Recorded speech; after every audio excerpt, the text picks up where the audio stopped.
ॾखण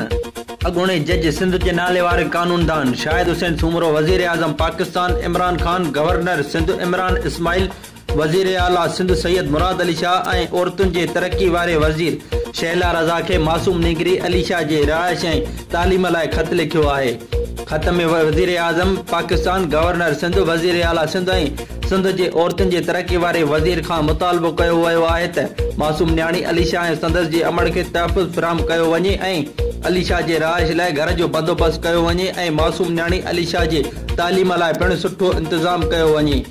ऐं सरकारी ख़र्च ते तालीम ॾियारी वञे। ख़त में वधीक मुतालबो कयो वियो आहे त अली शाह जो केस कश्मीर खां कराची ट्रांसफर कयो वञे, छाकाणि त मुलज़िम तमामु घणा ताक़तवर आहिनि ऐं अञा कुझु मुलज़िम मफ़रूर बि आहिनि। रिपोर्ट शाहिद हुसैन धारे जो, सिटी न्यूज़ ॾखण।